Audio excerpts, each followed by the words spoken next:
Maurice Strong, a Canadian oil and businessman, was the president of Canada's Power Corporation, pushing the climate change agenda in the 1960s. What you may not know is that Maurice was also a big power player in Tavistock's social engineering machine, and he held the Conference of 1980. He gathered occult think tankers, social engineers, cybernetic experts, and futurologists to discuss what they wanted to see happen in the 1980s. Here is a list for the Tavistock Conference of 1980. Women entering the corporate world, racially mixed breeding, the rise of Oprah Winfrey to normalize mixed marriage, youth rebellion, lesbian moms, the emergence of the fake green movement, the importance of meditation and Kabbalah to confuse Christians, the infiltration of hip-hop with gangster rap, and the New Age movement. What do you think, America? Were they successful in the 1980s? Amazing, isn't it? Do you think it is a coincidence that we started calling America the homeland after 9/11? And then we had Showtime with its popular show, Homeland? Did you know the word homeland comes straight out of the Communist Manifesto? These social scientist wizards understand you better than you understand yourself. They can profile any audience to accept lies, and they know you won't even question it, unless, of course, you have broken your programming. When we think of the word intelligence, we usually think Mossad, CIA, MI6, but we never think Tavistock. Did you know that the majority of CIA and MI6 operatives get their training at Tavistock?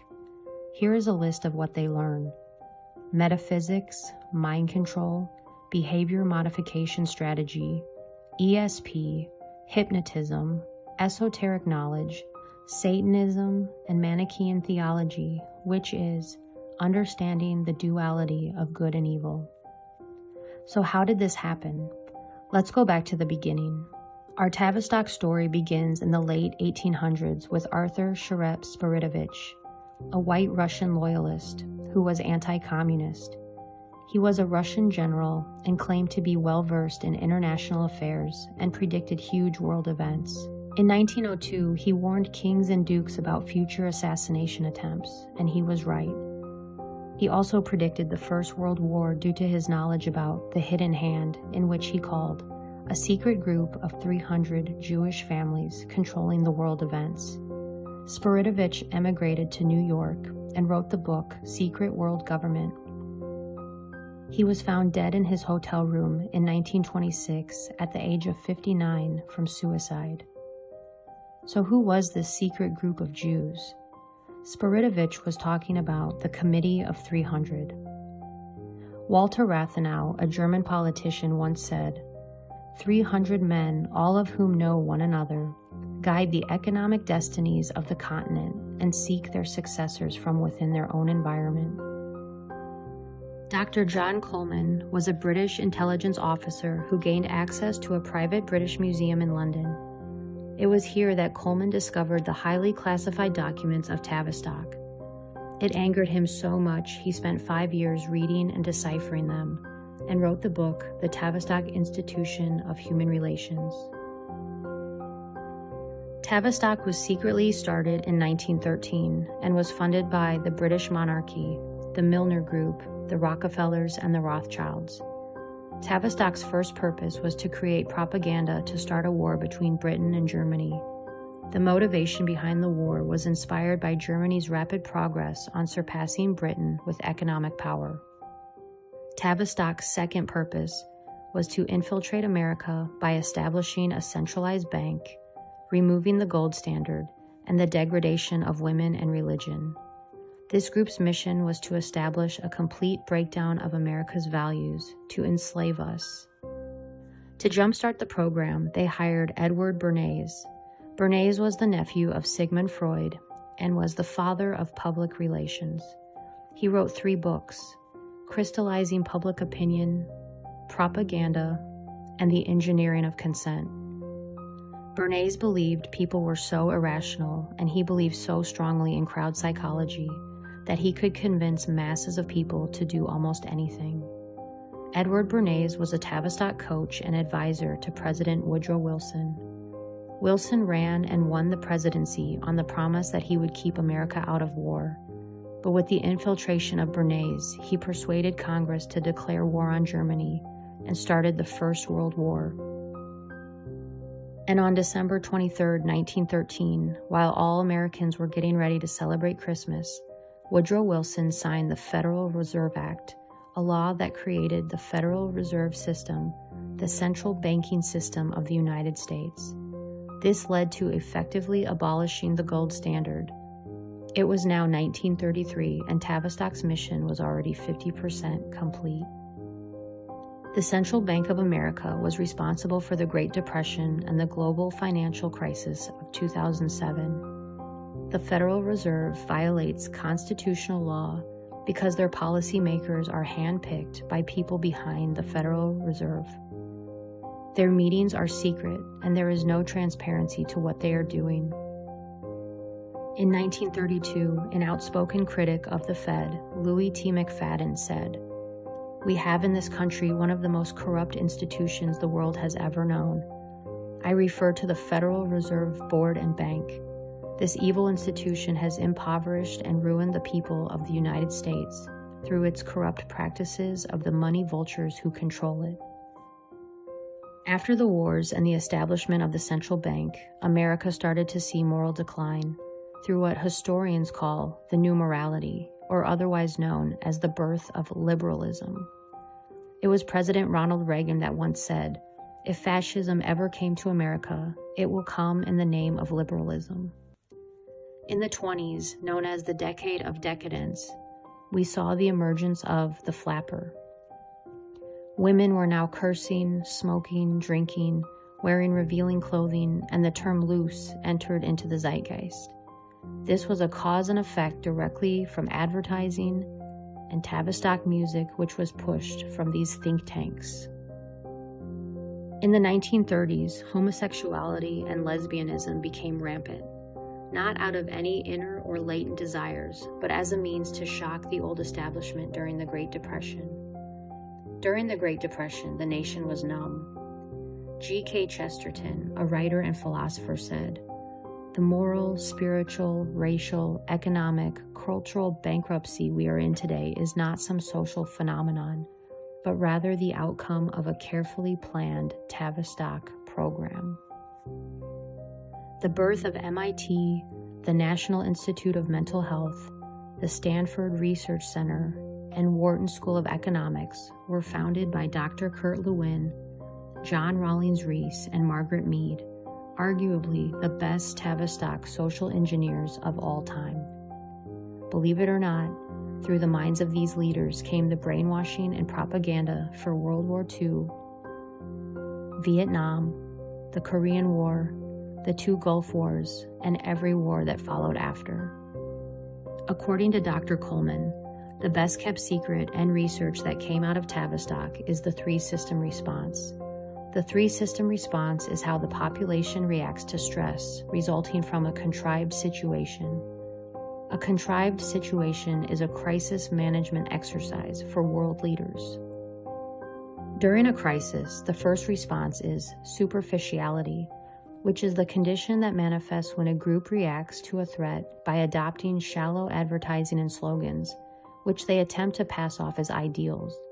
Because the cause of the crisis is not identified, it leaves the population confused, and this phase can last as long as the controller wants it to. The second phase is called fragmentation, in which panic strikes and social cohesion falls apart. This results in society to break up into small groups, forming different attitudes and beliefs due to media manipulation. No one is on the same page, no one is getting the truth, and people become divided and fragmented from each other. This causes civil unrest, protests, verbal fights, physical fights, all caused by humans failing to identify the cause of the crisis. The third phase is called the fantasy trip. This is what Tavistock calls dissociation. In this last phase of the PSYOP, People have been so traumatized from the false flag event that they block it out or lose interest and all hope in humanity. This dissociation causes people to allow their liberties to get taken away, which ushers in communist legislation without a fight. Julius Caesar once said, "Divide and conquer." The powers that be have been using contrived situations and false flag events to shock and traumatize the world since the beginning of time. The JFK assassination, Waco, the O.J. Simpson car chase, Columbine, 9/11, Sandy Hook, the Las Vegas shooting, and don't even get me started on crisis actors. You can research that one. Do you think all of these shootings at schools and post offices, churches, concerts, and shopping malls were all just coincidence? According to Dr. Coleman, they were carried out by mind-controlled subjects who were carefully profiled, sought after, and put on dangerous mood-altering drugs like Ritalin, and controlled by DARPA computer programmers. Remember the national story about Molly Tibbetts, the jogger who disappeared for a month and was found dead in a cornfield from Iowa? At first, her alleged killer said he heard voices in his head, and the media had a heyday with him saying that. Now you cannot find that anywhere on the internet. Did you know Molly Tibbetts' dad was an architect for the Clinton Foundation? He actually designed the orphanages in Haiti. Also, do a quick internet search of killers who hear voices, and it is astonishing. I also recommend the book Programmed to Kill by David McGowan. When I think about what has happened to women in America, it is easy to see how it has been done in hindsight. From the flappers to pornography, we can see that Tavistock is really good at what they do. Remember 50 Shades of Grey? This was another mind control experiment that you could do in your own bedroom. The pain and fear that comes with sadomasochistic sex causes the brain to flow the blood away from its executive decision-making areas, the frontal cortex, which results in an altered state of consciousness in both the giver and the receiver, like doing cocaine. Do you ever wonder why certain books or movies get propped up? This always raises a red flag for me. Herbert Hoover was the 31st president of the United States.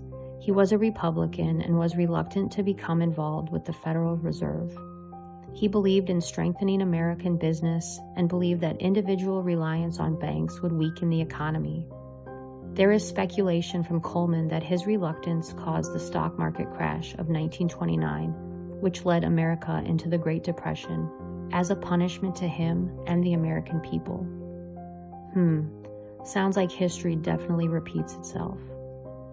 Tavistock engineered the Cuban Missile Crisis as an attempt to sell the FEMA program to JFK. It was another rejection by a president, and Kennedy died that same year. Tavistock immediately signed a contract with NASA to ramp up public opinion on space.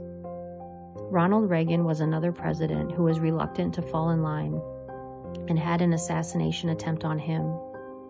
During Reagan's presidency, the Committee of 300 had a secret meeting to make sure that after this presidency, they remained in control with their candidates of their choice. So who was next? George Herbert Walker Bush. He was the former director of the CIA and vice president to Reagan. He was a member of Skull and Bones and was married to Barbara Bush, who keeps fetuses in jars in her home, and who is allegedly Aleister Crowley's daughter by a striking resemblance. Bush gave the famous New World Order speech following the Gulf War of '91. Next, we had a Rhodes Scholar, Bill Clinton, and then George W. Bush, and then Obama. With these presidents comes more social engineering, more false flags, and more corruption at the highest levels. John Coleman said, "We have been brainwashed into believing that communism is the greatest danger we Americans are facing. This is simply not so. The greatest danger arises from the mass of traitors in our midst. Our Constitution warns us to be watchful of the enemy within our own gates. These enemies are servants of the Committee of 300 who occupy the highest positions within our government structure. The United States is where we must begin our fight to turn back the tide threatening to engulf us, and where we must meet and defeat these internal conspirators. Trump campaigned hard, and one of his messages was, "Drain the swamp." This is exactly what he was talking about. He wants to remove the evil from within the government. Out of all the presidents, Trump has been the most difficult for Tavistock. He was discussed in a couple of Tavistock journals written by James McKay, the director for Tavistock Coaching. In 2016, he expressed concern that based on Trump's personality, he would be very difficult to coach. And in 2018, he discussed how Trump is like a trickster. Is this a confession that Trump hasn't fallen in line, but has been steps ahead of the committee? Another modern goal of the Committee of 300 is the emergence of the technotronic era. In the book, Between Two Ages by Brzezinski, he says, the technotronic era involves the gradual appearance of a more controlled society. Such a society would be dominated by an elite, unrestrained by traditional values. Soon it will be possible to assert almost continuous surveillance over every citizen and maintain up-to-date complete files containing even the most personal information about the citizen. These files will be subject to instantaneous retrieval by the authorities. That's creepy. And who is his daughter? Mika Brzezinski, the talk show host on Morning Joe with Joe Scarborough. This is the guy Trump accused of murdering one of his staffers. The book by Brzezinski also discussed future human cloning and robotoids, people who acted like people and who seemed to be people, but were not people. There are psyops within psyops. Disinformation is everywhere. Corrupt people run amok in our government. This is Tavistock. Today, people are still distracted with what the elite call the bread and circuses. Baseball, football, endless Hollywood, and Social Security. Nothing has changed. The program is so good. If you were trying to explain this to somebody, they would think you are crazy. That is how good the programming is. Because after all, if you don't program your mind, someone will program it for you. And it makes me remember the Tavistock whistleblower, Spiridovich, the man who took his own life at the age of 59. Or did he? Did he know too much? In 2020, looking back, it seems to me that he knew a lot. I will leave you with that to do your own critical thinking. Until then, stay safe out there and don't stop questioning the world around you.